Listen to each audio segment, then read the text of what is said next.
नमस्कार, मैं हूं जेनिफर और आप देख रहे हैं NBC 24। फिट है तो हिट है के खास एपिसोड में आपका स्वागत है। हम इस सेगमेंट में आपको शरीर में होने वाली समस्याएं और उससे निजात कैसे पाना है इसकी जानकारी देते हैं। और आज हमारे साथ इस बारे में बात करने जुड़े हैं डॉक्टर वैभव सांडिल्य जी। तो सबसे पहले हम डॉक्टर वैभव सांडिल्य जी का बहुत बहुत स्वागत करते हैं।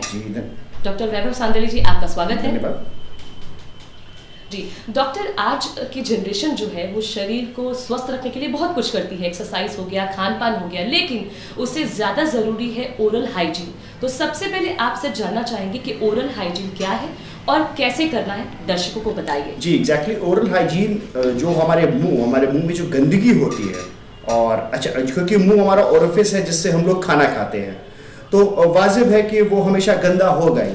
तो हमेशा उसको साफ रखना और प्रॉपर ब्रशिंग करना, ब्रशिंग टाइम पे करना, और खाने के बाद कुल्ली ज़रूर करना यानी गार्गल ज़रूर करना। ये सब कुछ बेसिक चीज़ें हैं जो हमेशा सबको ध्यान रखनी चाहिए, और उससे हमारा ओरल हाइजीन मेंटेन रहता है।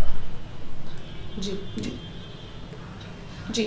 आजकल की जनरेशन जो है, और आजकल हर कोई खूबसूरत दिखना चाहता है। फिट रहने के अलावा, फिट रहने के साथ साथ हर किसी को तमन्ना होती है कि वो खूबसूरत लगे।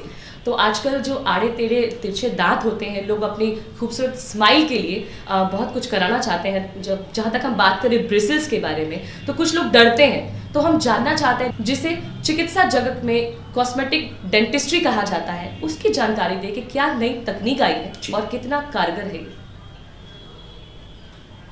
जी, आजकल अब जो एडवांस कॉस्मेटिक डेंटिस्ट्री जो हमारा एक ब्रांच है, वो बहुत ज़्यादा फ्लोरिश कर चुका है, बहुत बढ़ चुका है, और बहुत सारी चीज़ें आ चुकी है। जो पहले ऐसा माना जाता था और एक धारणा थी कि डेंटिस्ट्री में कोई भी काम, या अगर फेस से या दांत से रिलेटेड कोई काम कराना है तो वो पेनफुल होता है।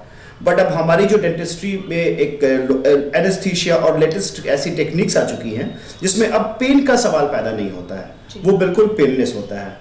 जहाँ तक बात हुई ब्रेसेस की, तो अब मॉडर्न टेक्निक्स के ब्रेसेस आ चुके हैं जिसमें वो कुछ इनविजिबल ब्रेसेस भी होते हैं, कंपोजिट ब्रेसेस भी होते हैं, जिनमें बहुत ज़्यादा मार्क्ड नहीं होता है। और पेशेंट, ये थोड़ा जो कोई पेशेंट है जिन्हें ऐसा लगता है कि वो स्टील का ब्रेसेस नहीं होना चाहिए, तो हमारे पास अब लेटेस्ट जनरेशन के ब्रेसेस भी आ चुके हैं जिसमें बहुत इनविजिबल मार्क। जहाँ तक बात करें इसकी कॉस्टिंग की, तो क्या मिनिमम टू मैक्सिमम चार्जेस है?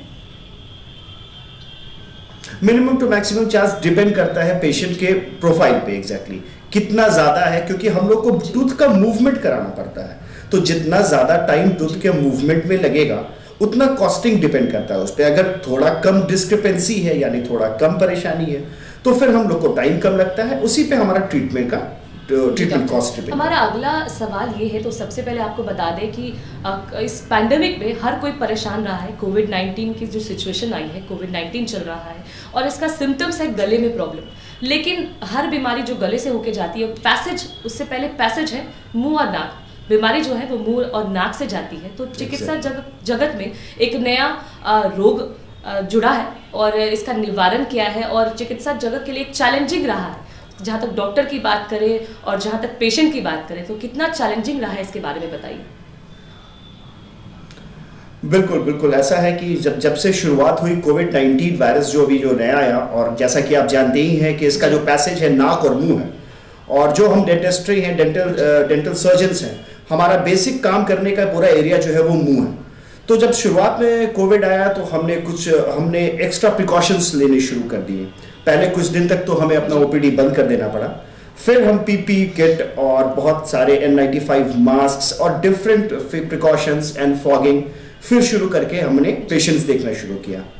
उसमें भी बेसिकली कोविड-19 में बचना दोनों को है, प्रैक्टिशनर यानी डॉक्टर और जो पेशेंट हैं उनको भी, क्योंकि कुछ हमारे ऐसे सर्जिकल काम हैं जिसमें एरिसॉल्स निकलते हैं जो कोविड के वायरस को फैलाने में मदद करते हैं। और डॉक्टर्स जो हैं, जो उनको मुंह पे काम करना है, वो अगर प्रॉपर सिक्योरिटी गियर्स के साथ काम नहीं करेंगे तो वो भी सबसे पोटेंट कैरियर हो सकते हैं कोविड के।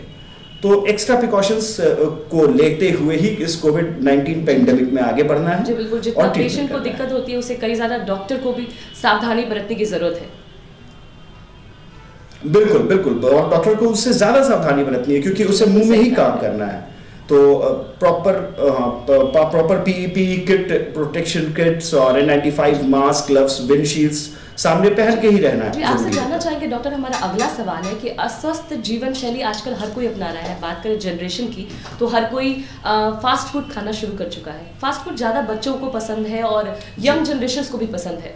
और नशीली पदार्थों के सेवन से भी मुंह में कई तरह की बीमारियां होती है, चाहे वो बात करें जीभ में जबड़ा हो गया, गाल हो गया, तो जिसको हम लोग एक आम भाषा में, चिकित्सा भाषा में कहते हैं माउथ कैंसर। क्या मैं सही बोल रही हूँ डॉक्टर? जी, माउथ कैंसर के बारे में हमारे दर्शकों को बताइए कि कैसे अलर्ट रहना है, इससे कैसे सावधानी बरतनी है और क्या क्या प्रिकॉशन लेने चाहिए। बिल्कुल, खास करके हमारी जो कंट्री, एशियन कंट्री इंडिया है, और अगर आप एक थोड़ा डाटा उठाएंगे तो आपको ये दिखेगा कि कैंसर्स, जितने पूरे बॉडी पार्ट में जो कैंसर्स होते हैं, सेकंड से थर्ड पोजीशन पे हमारा माउथ कैंसर आता है। क्योंकि बेसिकली यहाँ पे च्युइंग टोबैको का एक कटसी है, जो कस्टम है बच्चों में या बड़ों में, इनफैक्ट आप देखेंगे ये बहुत पुराना है, यानी कि गुटखा, तंबाकू या खैनी खाने का। 90% परेशानी माउथ में जो कैंसर्स के जो सिम्टम्स आने शुरू होते हैं, या जो प्री कैंसरस कंडीशन जिसको बोलते हैं, यानी कि कैंसर के पहले के स्टेजेस, वो गुटखा के चलते और च्युइंग टोबैको ही उनका मेन कारण है। और उसमें जो प्राइमरी सिम्टम्स नजर आते हैं, सबसे पहले या तो उजला पैचेस होने लगेगा मुंह में, या कोई ऐसा घाव जिसे हम अल्सर बोलते हैं, वो बहुत दिन तक हील नहीं कर पा रहा, यानी कि खुद से भर नहीं पा रहा है। तीसरा, मुंह खोलने में परेशानी हो जाए, मुंह में कसाव बढ़ जाए। तो ये सब कुछ प्राइमरी सिम्टम्स होते हैं। अगर किसी को ऐसा लगे कि वो ऐसा है, तो सबसे पहले वो अपने हैबिट्स को स्टॉप कर दे और तुरंत नियरेस्ट डेंटिस्ट को कई बार ऐसा होता है कि सभी लोग ब्रश तो करते हैं, दुनिया में जितने भी लोग हैं सुबह उठते ही ब्रश करते हैं, लेकिन उसका भी सही प्रोसीजर होता है, उसके बारे में हमें बताइए। जी बिल्कुल, जी एग्जैक्टली। हमारे यहाँ एक और धारणा है कि जो मूवी में या टीवी में जो दिखा रहा है वो टूथपेस्ट अच्छा है, वो ब्रश अच्छा है। बेसिकली जब हम मुंह धोते हैं तो हमारा ध्यान ब्रश की तरफ जाना चाहिए। आप ब्रश किसी भी कंपनी का यूज करें, लेकिन उसे करने का तरीका, हर ब्रश को 1.5 से 2 महीने में बदल देना चाहिए, क्योंकि उसके ब्रिसल्स जो होते हैं वो खराब हो जाते हैं।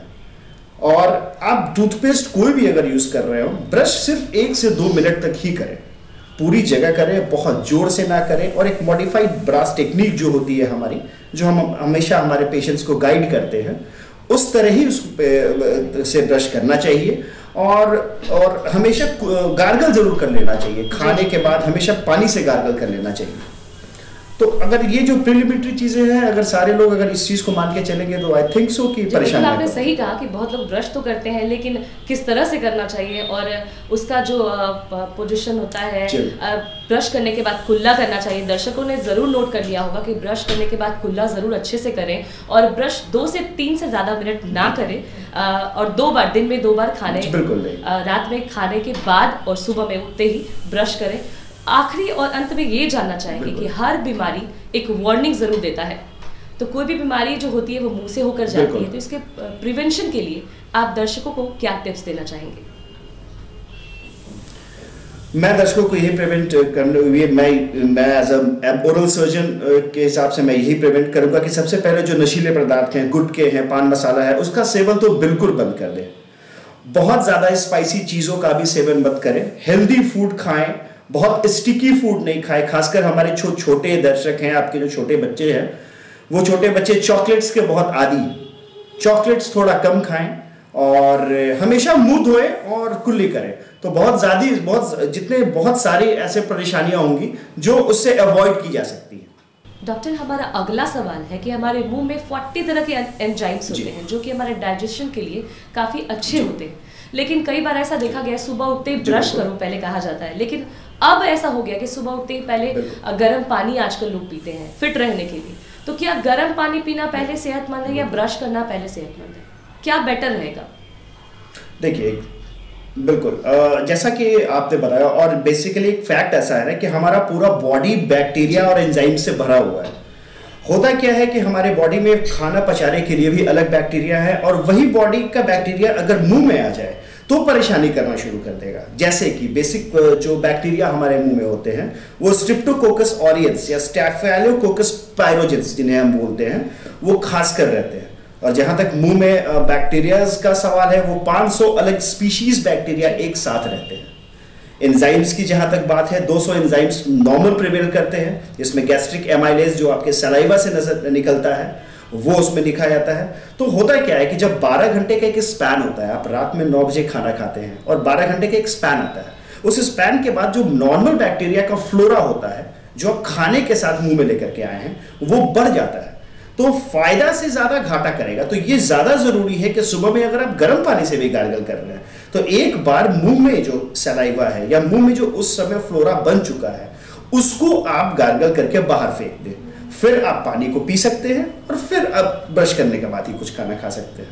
क्योंकि जो रात में 12 आवर्स में जो बैक्टीरिया का फ्लोरा हो चुका है वो आपको फायदा कम घाटा ज्यादा देगा, इसीलिए सुबह में गार्गल करना ज्यादा, गार्गल करके बाहर फेंकना ज्यादा जरूरी, सबसे पहले वाला बाहर फेंकना ज्यादा जरूरी। जी, आप सबको फिर से बता दें, डॉक्टर ने कहा है कि जब आप गर्म पानी उठते पीते हैं तो पहले आप एक घूंट गर्म पानी से गरारा कर लें, खुला करके फेंक दें पानी, उसके बाद आप गर्म पानी पिएं, तो ये आपके लिए फायदेमंद रहेगा।